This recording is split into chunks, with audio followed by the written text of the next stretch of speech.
insightful research here, so this is all obviously peer-reviewed.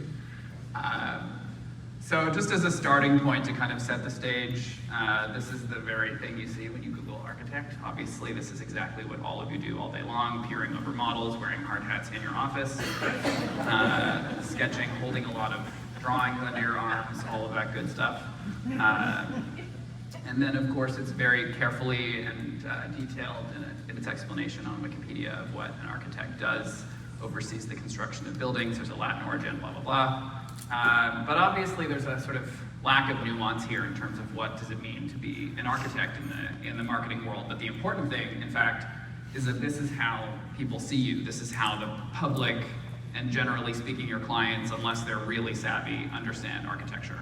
And this is a really important thing that none of the results here are about collaboration or being friendly or working really well with your clients. It's about design and the output. And every time universally an architect appears in a movie or there's a character who is an architect, they are not talking about great collaboration and sort of archi-speak. They're talking about, you know, the kind of esoteric nature of design, which is really where your value sits. So this is sort of where I come in.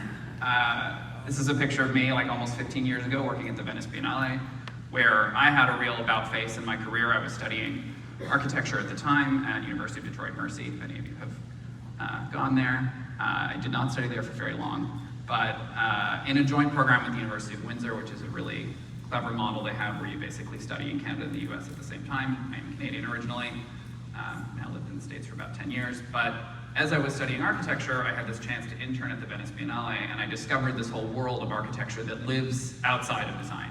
And it is sort of what I've come to refer to as kind of spaces in between buildings, where there's economics, there's sort of socioeconomic conditions, there's this whole world of architecture that at the time when I started doing this work, when I entered into this kind of exhibitions and everything that has nothing to do with designing anything, there was no real career path there, and it was really niche. And real kudos to all of the sort of architecture comms people that came before me, and I know lots of people who are at this conference who have been doing it for decades, have really fought the good fight, but it wasn't an idea in architecture to market yourself. And I think that there was this predominant point of view that architects didn't have to market, that it was the work that spoke for itself.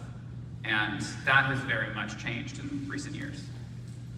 So to give you some context of why I am here and why I'm talking to you, I'm the Director of Communications at Cameron Communications Group in New York. Cameron is a 30-year-old communications and branding PR agency that was more or less, when it was founded in London in the 90s, was more or less the only and the first PR agency for architects and interior designers. And so Cameron for years has existed in this space and has now expanded to include all kinds of other design